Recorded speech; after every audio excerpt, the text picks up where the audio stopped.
Muy bien, que el Señor les bendiga. Bienvenidos a una nueva transmisión. Es un gusto poder saludarlos a través de este medio y seguir compartiendo estos estudios sobre la carta de Judas, unos estudios que venimos haciendo desde hace unas semanas atrás. Los videos de esta carta están disponibles en el canal de YouTube, ahí los pueden encontrar. También acá en la página, pero es más fácil encontrarlos en el canal de YouTube y también los pueden reproducir con otro tipo de velocidad. Así que voy a continuar ahora con los siguientes versículos de esta carta. Eh, Posiblemente toque tres versículos. Bueno, de hecho esa es la idea, tocar tres versículos así de manera general.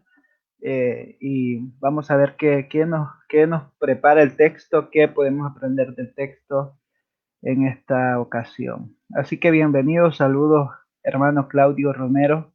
Sí, es una carta muy poderosa, también con muchas ideas o muchos temas que posiblemente no los tenemos claros en un principio, pero a medida vamos profundizando, vamos viendo que esta carta es bastante densa, a pesar de que es la carta, bueno, una de las cartas más breves del Nuevo Testamento, porque también tenemos la carta de Juan, que es muy breve. Bien, entonces vamos a entrar en materia para aprovechar el tiempo y así los amigos de YouTube pues, tampoco sientan que esto es muy extenso. Bien, comenzamos. Saludos a todos. Esta es una transmisión para hablar acerca del estudio de la carta de Judas. Esta es una transmisión en vivo a través de la página de Facebook que ustedes pueden encontrar con mi nombre, Kenson González.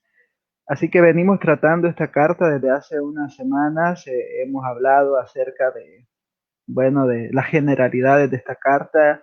Ustedes pueden encontrar el video en YouTube que se titula Introducción a la carta de Judas. Hemos tratado pues también el saludo de Judas, cómo se acerca o cómo escribe a sus lectores, y también consideramos el motivo de esta carta y creo que aquí ya se empieza a desglosar la idea general del autor. Y particularmente el último video estuvimos hablando temas bastante controversiales que creo que en esta ocasión tampoco será la excepción. Bien, hoy vamos a estar tratando Judas capítulo 1, versículos 5 al 7. Son tres versículos que contienen mucha información, mucha data que puede ser relevante para estudios más profundos, pero en calidad de que acá solo estoy haciendo un estudio un tanto breve, no lo voy a abordar como quisiera por el tiempo y aparte que hay temas que pueden resultar confusos para algunos, así que vamos a hacerlo en un nivel intermedio. Bien, entonces, Judas capítulo 1, versículos 5 al 7, en la Reina Valera 1960. Dice la escritura: mas quiero recordaros, ya que una vez lo habéis sabido, que el Señor, habiendo salvado al pueblo sacándolo de Egipto, después destruyó a los que no creyeron, y a los ángeles que no guardaron su dignidad, sino que abandonaron su propia morada, los ha guardado bajo oscuridad en prisiones eternas para el juicio del gran día, como Sodoma y Gomorra y las ciudades vecinas, las cuales de la misma manera que aquellos, habiendo fornicado e ido en pos de vicios contra naturaleza, fueron puestas por ejemplo, sufriendo el castigo del fuego eterno. Bien, entonces esta es la porción que vamos a estar considerando en esta tarde, que sea el Señor trayendo claridad a nuestra mente y un corazón receptivo para aprender de las escrituras. Muy bien, previamente, como lo mencioné, estuvimos hablando acerca del llamado a contender por la fe. Judas insta a que sus lectores sean firmes, que sean gente que permanece parada, por decirlo así, o con carácter en las verdades que ya se les dieron a conocer, en las verdades del Evangelio.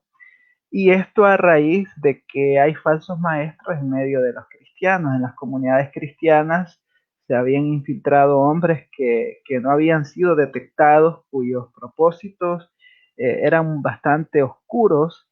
Y ustedes pueden encontrar en el video anterior cómo Judas describe a estos falsos maestros y en qué consiste lo que ellos planeaban o lo que ellos pretendían dentro de las comunidades cristianas. Así que ustedes pueden encontrar esto en mi canal de YouTube. Hay una lista ahí donde se titula Estudio de la Carta de Judas. También este video forma parte o formará parte de esa lista en el canal de YouTube. Y si pueden, suscríbanse, es gratis. La verdad es bueno, es motivante que ustedes se suscriban, así yo sé que el material está siendo de interés.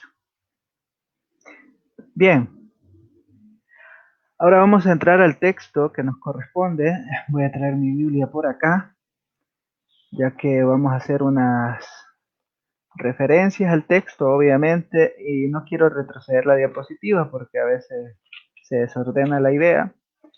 Voy a buscar aquí en mi Biblia Judas para así ir haciendo la referencia de lo que vamos a ir tratando. Saludos a los que están conectados. Sé que a este tipo de videos pocos se conectan debido a que, pues, no es de interés, ¿no? Son temas un tanto aburridos para algunos, para otros sí es de interés. Así que, como dice el dicho, para los gustos, los colores. Bien, entonces, en Judas vamos a estar meditando. Leímos el versículo 5.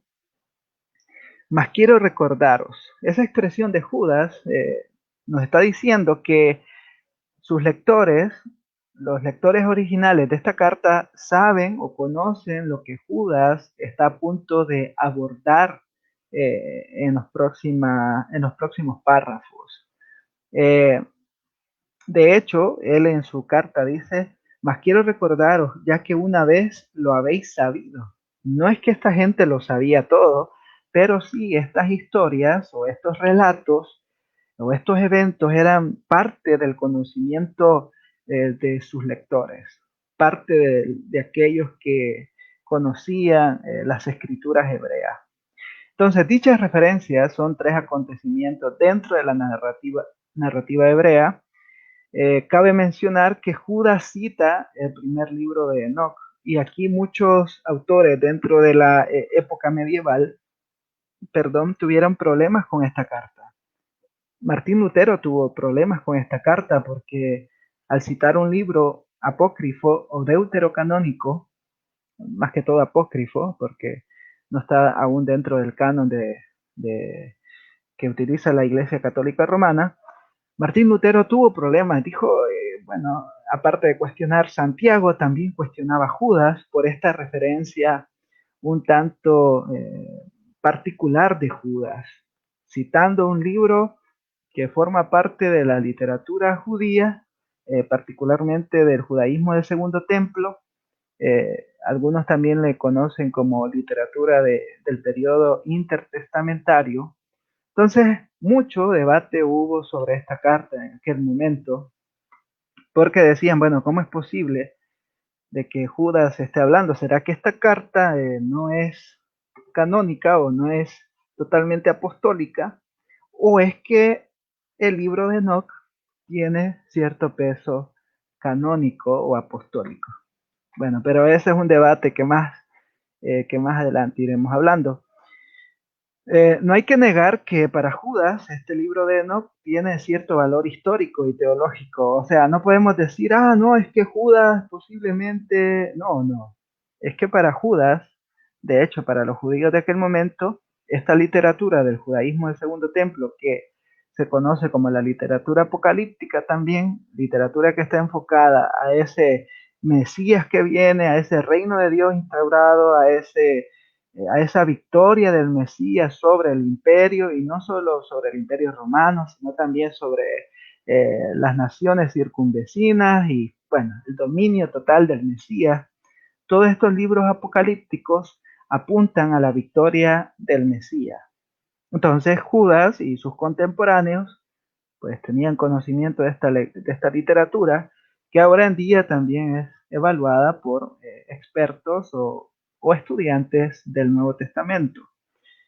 Bien, más adelante vamos a considerar brevemente el porqué de este uso de parte de Judas de este libro, porque hay un motivo tras todo esto. Por ahora vamos a ver cuáles son estos acontecimientos que Judas dice que sus lectores conocen. Ya lo vimos en el versículo 5. Bien, el primer ejemplo que Judas trae a colación o que Judas menciona es la incredulidad en el pueblo de Israel. Una curiosidad de este texto es que en algunas versiones de la escritura no se lee que es el Señor, como dice ahí, ¿verdad? Mas quiero recordaros ya que una vez lo habéis sabido, que el Señor. Algunas traducciones dicen Jesús, refiriéndose a Jesús claramente, a Jesucristo. En algunas versiones aparece así porque citan o se basan en manuscritos, digamos, más antiguos, pero esto no viene a ser ningún problema. Si esta cita de Judas 5 se refiriera a Jesús, no es ningún problema. Si bien es cierto, Jesús no aparece directamente en el Antiguo Testamento, no obstante, Jesús siendo parte de la Trinidad, es decir, el Hijo de Dios siendo parte de este trino Dios, no tenemos ningún problema para poder identificar a Jesús como la roca. Recordemos que también Cristo es llamado la roca de salvación, la peña de Oreb, porque hay una relación tipológica de Cristo en el Antiguo Testamento. Entonces, lo que nos está mostrando este versículo es el entendimiento que los apóstoles y particularmente Judas tenía sobre la naturaleza divina y eterna de Cristo antes de la encarnación. Porque Jesús, mis hermanos, no vino a existir cuando nace. Eso es un hecho, pero puede ser que alguien crea que cuando Jesús nace es que viene la existencia. No, Jesús, el Hijo de Dios, ya existía. Por eso se habla de la preexistencia de Cristo. El Hijo de Dios ya existía. Lo que Él hace es tomar esta forma de hombre, claramente como lo dice Pablo en Filipenses capítulo 2. Bien, y aquí tenemos un texto muy conocido, Juan capítulo 1, versículo 1 al 3, que en el principio era el verbo y el verbo era con Dios y el verbo era Dios. Este era en el principio con Dios. Todas las cosas por Él fueron hechas y sin Él nada de lo que ha sido hecho fue hecho. Entonces hay un conocimiento, hay una asimilación de que Cristo es eterno y por ello Judas puede relacionarlo con este evento en particular en el libro de Éxodo. Entonces, el ejemplo que va a abordar aquí Judas es esta incredulidad. El Señor, el Señor libera a su pueblo, a Israel de Egipto, de una forma espectacular. Ustedes conocen bien este relato que está en el libro de Éxodo, de cómo el Señor lleva pues prueba tras evento para que su pueblo sea libre de la mano de Faraón y de cómo cruza el mar y toda esta historia que es bastante épica. Sin embargo, hubo mucha gente que a pesar de que vio todos estos milagros, todas estas maravillas, todos estos grandes hechos, hubo gente que cuando ya estaban por llegar a la tierra prometida, se envían algunos espías, ¿no? Ustedes saben esta historia, se envían unos espías a reconocer la tierra, regresan, 10 de ellos, 10 espías dicen, miren, estos son gigantes, nosotros parecemos langosta, no vamos a hacer nada contra ellos. Y solamente Josué y Caleb dicen, bueno, sí, podemos hacerlo. Si Dios está con nosotros, podemos hacerlo. Esta es una parafraseando la historia, ¿no? Al punto que quiero llegar es que la gente de Israel vio la mano de Dios en todo su preparación para este momento, pero cuando ya era el momento, la hora de llegar a la tierra prometida, pues dicen, no, no creemos que Dios pueda hacerlo. No creemos que Dios pueda hacer algo. Es demasiado. Entonces, por lo tanto, nunca disfrutaron la tierra de leche y miel que Dios había prometido darles. Claramente esto de tierra de leche y miel es una ilustración o una expresión ilustrativa de la prosperidad que habría en esta tierra. Entonces, ¿qué pasó con esta gente? Pues tuvo que vagabundear, ¿no? Toda esta gente incrédula vagabundeó por el desierto muriendo y se levantó una nueva generación dirigida particularmente por Josué. Entonces, el Señor no pasó por alto la incredulidad. El Señor no pasó por alto esa actitud independiente, esa actitud indiferente a sus promesas. Entonces Judas está trayendo a colación esto, que algo tan sencillo, aparentemente, ¿no? En nuestros términos, algo tan sencillo como la incredulidad no pasa por alto del Señor, no pasa por alto. La continua bendición de Dios depende de la continua dependencia de Dios. Cuanto más dependemos del Señor, pues caminamos, ¿no? Cuando caminamos con Cristo, estamos siendo bendecidos. Ya somos bendecidos en Cristo Jesús, pero ahora gozamos de mayor bendición cuando nos sometemos a su voluntad. Bien, saludos a los que están conectados. Estamos tratando de seguir con el estudio de Judas, de la carta de Judas. Es una carta que poco se habla, poco se conoce, eh, y así hemos ido abordando esto durante algunas semanas.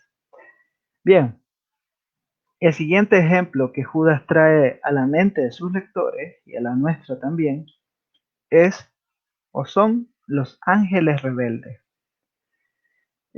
Judas es controversial, y ya lo hablábamos al principio, es controversial por el uso de este libro apócrifo eh, llamado Enoch. Muchos han realizado profundos debates sobre este asunto. También hay investigaciones muy interesantes sobre este libro de Enoch. Recientemente se ha publicado un comentario eh, sobre este libro de Enoch. Es un comentario exegético, histórico, que nos sirve para conocer mejor este libro. Sin embargo, por el tiempo, estas cuestiones no pueden ser abordadas en este video. De hecho, sería hasta un poco confuso y un tanto aburrido tratar de traer todos estos debates y todas estas investigaciones a colación. No obstante, la carta de Judas sí tiene una relación con el primer libro de Enoch. Eso es un hecho, porque es citada tanto en esta parte como en los versículos 14. Nosotros encontramos una cita de este libro. Pero bien, sigamos. ¿Por qué Judas?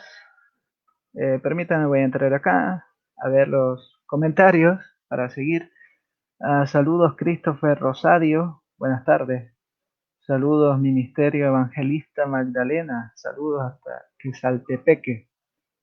Saludos, Fidel, y saludos, Ricardo Orozco. Bien, que estaba, Los Ángeles Rebeldes. Esta referencia de Judas fue apropiada para su audiencia, porque muchas veces queremos que los textos bíblicos funcionen o se lean como en nuestra realidad, como en nuestro entorno o nuestra cultura. Sin embargo, como lo dice Michael Heiser es un erudito, particularmente de algunos temas del Antiguo Testamento. Él dice que no podemos llevar o más bien dicho, no podemos traer las historias bíblicas y amoldarlas a la concepción nuestra, sino más bien que nosotros debemos ir como turistas o como visitantes a ese entorno, a ese contexto y tratar de comprender el por qué y el para qué.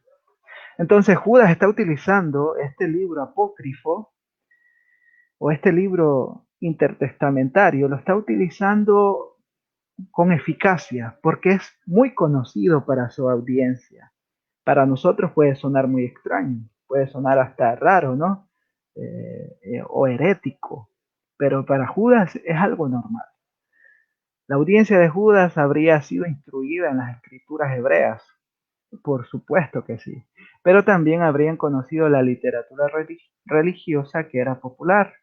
En ese caso entra pues el libro de Enoch.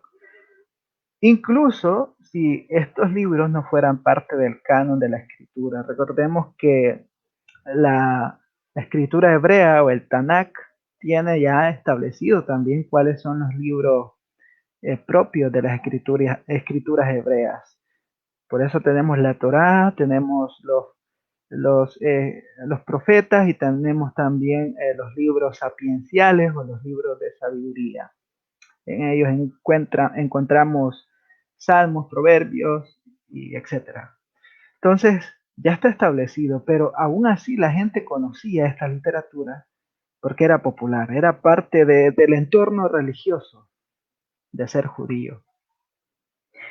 Aquí Judas, en el versículo 6, se basa en Primera de Enoch, capítulo 6, perdón, en Primera de Enoch, versículos 6 al 19, en el cual Enoch da cuenta de cómo los ángeles cayeron de la gloria a través de la rebelión y el pecado. Bien interesante. Esas descripciones que Enoch hace,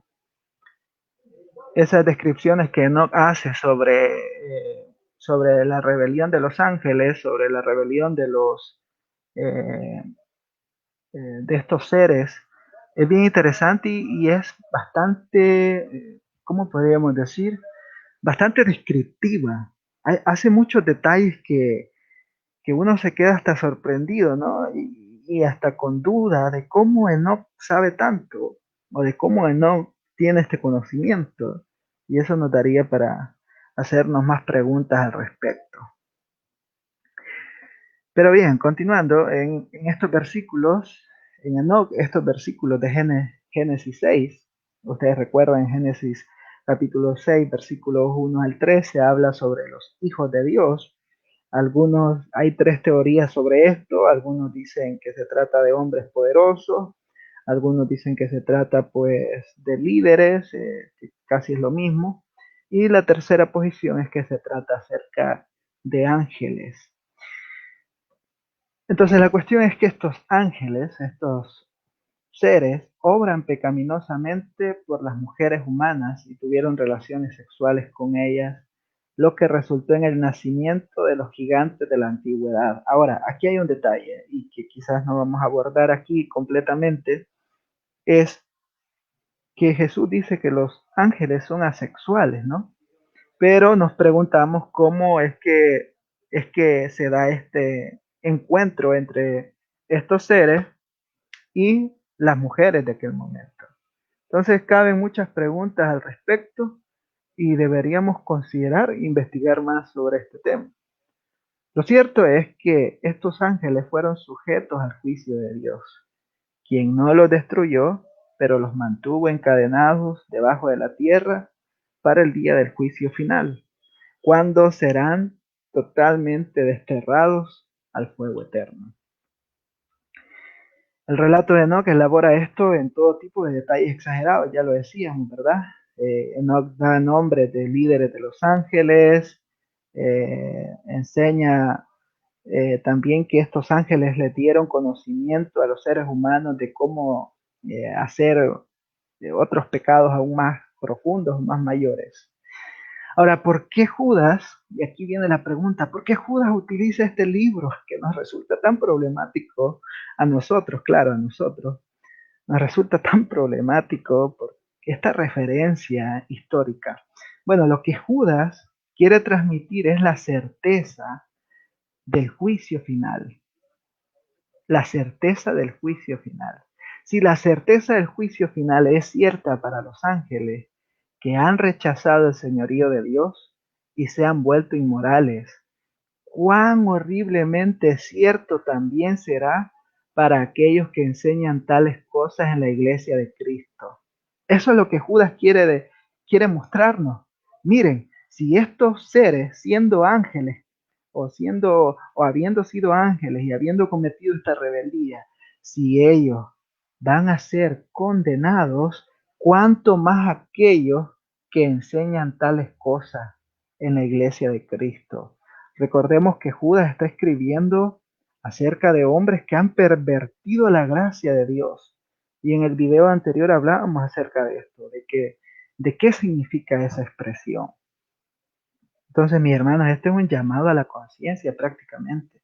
Es un llamado a pensar. Aquellos hombres y mujeres que leyeron esta carta, pues les impactó, ¿no? Es decir, es cierto, si ellos que son ángeles, que cometieron rebeldía, van a ser enjuiciados, ¿quiénes somos nosotros para decir que no vamos a ser condenados por nuestros pecados, por nuestra rebeldía? Eso nos lleva a pensar, mis hermanos, que el que comete pecado y no se arrepiente, el que comete pecado y no se arrepiente será condenado. Así de fácil, así de duro, pero así de sencillo también. Eso es lo que la Escritura nos enseña. Juan 3, 16 al 17 nos enseña que sí, Jesús fue enviado para que todo aquel que crea no se pierda y tenga vida eterna, pero él dice en el 17, pero el que no cree ya ha sido condenado. Entonces, quien no se arrepiente, quien no recibe a Jesucristo como su Salvador y Señor, será condenado. Así de fácil. No importa si fue una buena persona, si fue altruista, si fue muy eh, eh, filántropa, si fue muy solidaria, si hizo grandes obras en esta tierra, obras de caridad, no importa. Si no reconociste a Jesucristo como tu Salvador y Señor, estás condenado.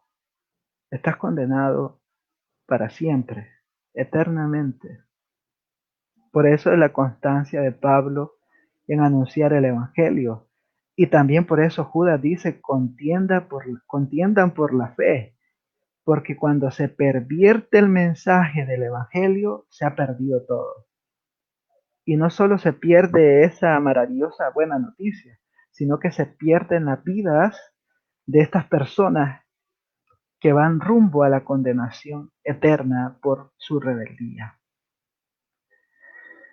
Bien, el último ejemplo que cita Judas es el ejemplo de Sodoma y Gomorra. Este ejemplo creo que todos lo conocemos, tenemos alguna idea sobre este asunto. Desde el punto de vista de Judas, probablemente se tenga en cuenta dos cuestiones sexuales y ambas indicaron la naturaleza atroz de tal inmoralidad. Para Judas, Sodoma y Gomorra implican inmoralidad sexual.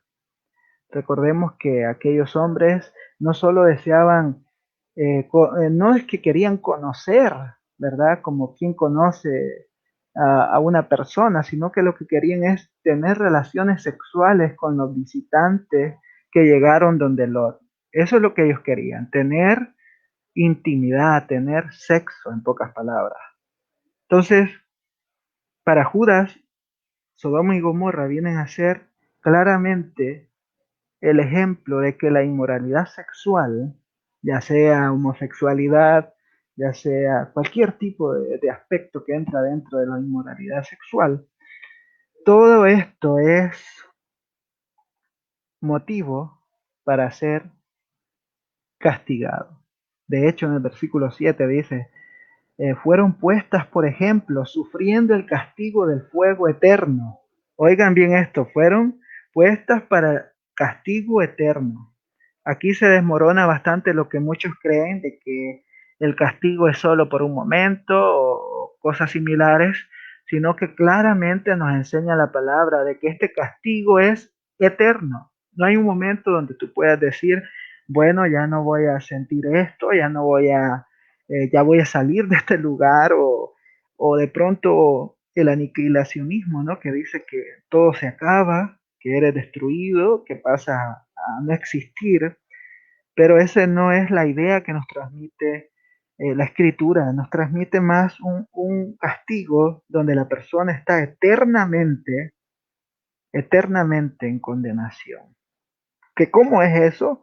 No, no lo sé, ni quiero saberlo, pero así es, no sé, no sé cómo describírtelo para poder entenderlo. Bien, estos son los tres ejemplos que Judas nos da. El primero es la incredulidad de los israelitas, el segundo es los ángeles rebeldes y el tercero, Sodoma y Gomorra. Todo esto para llevarnos a algunas aplicaciones. Estos tres ejemplos nos dejan claro que el Señor no tiene en poco la rebeldía ante Él. El pecado será juzgado por Dios. Hermanos, es que hoy en nuestra época nadie quiere escuchar esto. Eh, Aún los mismos evangélicos, los mismos cristianos no quieren escuchar esto. Y yo quiero aprovechar estos minutos para decirlo, que mucha gente anda en las redes sociales, yo sé que son para divertirse, para compartir memes, bueno, para lo que te dé la gana, ¿no? Algunos así lo toman, para lo que te dé la gana. Pero mucha gente cuando encuentra temas doctrinales o temas bíblicos, oh, dicen, eso es mucha religiosidad, eso es mucha, ¿cómo le dicen? Mucha doctrina, eso es mucha estrechez de mente. Hermanos, hay evangélicos que piensan así, hay cristianos que piensan de esta manera, de que esto de vivir para Cristo no debería ser como la Biblia nos manda, sino como nosotros queramos. En pocas palabras, hay muchos evangélicos que no conocen el Evangelio y que les extraña en demasía, les extraña cuando se les describe lo que la Biblia enseña. Se sorprenden y dicen, pero ¿no serán ideas tuyas esas? ¿No será que tú estás inventando todo eso? Hermanos, vivimos lamentablemente en una época donde impera la ignorancia de las escrituras. Y como impera la ignorancia de la escritura, impera también ese carácter liviano ante el pecado. Así de sencillo. Y son los propios evangélicos. Esta pandemia creo que no ha servido de mucho. Sí, lamentablemente hay gente muerta, lamentablemente hay amigos que han muerto, gente conocida han muerto. Yo he visto eso muy de cerca en estos últimos meses. Pero en el plano espiritual, si podríamos llamarlo así, esto no ha servido de nada, de poco. O más bien sí ha servido para demostrarnos de que la gente puede estar viendo este peligro, ya sea real o no, como tú quieras interpretarlo, pero puede estar viendo el peligro cara a cara, pero no va a arrepentirse. No sé, pareciera que así es esto, porque no creemos en un Dios que demanda justicia, no se cree en un Dios que juzga, solo se cree en un Dios que ama. Y claro, la Biblia lo enseña, que Dios nos ama, que ama y nos muestra todo esto. Pero también nos muestra que Dios juzga, que Dios es justicia. Entonces ahí ya no quieren escuchar eso. Y nos hemos quedado con una caricatura de Dios, una ilustracioncita de Dios a nuestro antojo. Lo hemos recortado a nuestro gusto, lo hemos recortado a nuestro parecer.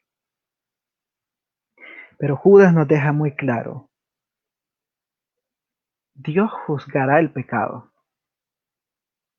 Y ahí no habrá peros, mis hermanos. Hay hombre, la mujer que no se arrepintió cuando tuvo la oportunidad de hacerlo, no podrá decir nada. no podrá decir nada. Como cristianos debemos darnos cuenta de que ir en contra de la voluntad de Dios es negarle a Jesucristo, es negar a Jesucristo como nuestro único soberano y Señor. Por eso no podemos decir Señor, Señor si no hacemos su voluntad. Esto nos hace reflexionar, me hace reflexionar a mí. Muchas veces lo llamamos Señor, Señor, pero no estamos haciendo lo que Él nos pide que hagamos. Dos cosas más: enfrentarse a las presiones de la sociedad e incluso discutir con maestros cristianos como los de la época de Judas, que parecen tan persuasivos en su lógica y tan compasivos en su preocupación por los individuos, no será fácil para ninguno de nosotros. Hermanos, lidiar con gente que enseña de manera equivocada no es fácil, porque esta gente es muy astuta, sabe manejar la gente, sabe manipular a las personas y nos vamos a ver nosotros como los malos, como los anticuados, como los religiosos, cuando hablemos de cosas como esta. Y eso es lo más triste de esta situación, que cuanto más nos acercamos a la consumación de los tiempos, la gente no va a querer escuchar la verdad. Y gente que ha profesado o que profesa ser cristiana, porque aman las tinieblas. Y por último, debemos proclamar y permanecer en las buenas nuevas de Cristo Jesús. Y eso es lo que Judas está apuntando aquí. Desde el principio dicen, contiendan por la fe, permanezcan en la fe, y da motivos por los cuales hacer esto. Hermanos, hemos visto hoy estos versículos de manera breve y nos damos cuenta de la gran necesidad de predicar el Evangelio, de permanecer en las buenas nuevas de Jesús. Habrá muchos que se van a levantar en contra de usted, en contra mía, por hablar la verdad del Evangelio. Aún gente que dice ser cristiana, aún gente que tiene una Biblia de estudio en su hogar, aún gente que es pastor, que es líder, que es diácono, qué sé yo, pero gente que al final de cuentas no conocen al Señor y que necesitan escuchar la verdad, al igual que nosotros. Claro que ahora esto, como repito, es visto como religiosidad, pero es un desafío que podemos afrontar con la ayuda del Espíritu Santo. Bien, hemos visto entonces brevemente lo que implican estos versículos. Ha sido un gusto poder compartir con ustedes sobre este asunto de Judas y sobre el uso del libro apócrifo. Pueden encontrar un enlace o un artículo en mi blog. Lo voy a dejar por acá para que ustedes lo puedan visitar. ¿Por qué Judas cita el libro apócrifo de Enoch? Que me parece es un artículo un poquito más directo al asunto. Bien, ha sido un gusto haber compartido con ustedes. Voy a ver los que han estado conectados, que han dejado comentarios, perdón. Saludos, Eduardo, Abdiel, Fidel y Víctor. Saludos. Gracias por haber acompañado esta transmisión que estará también disponible en el canal de YouTube. Ustedes pueden encontrar esta transmisión y utilizar pues las herramientas que YouTube da, como es ponerle un poquito más de velocidad. Bueno, ha sido un gusto compartir con ustedes. Seguimos con esta carta. Aún nos quedan varios versículos por analizar y aprender de la escritura. Que el Señor los bendiga. Será hasta la próxima.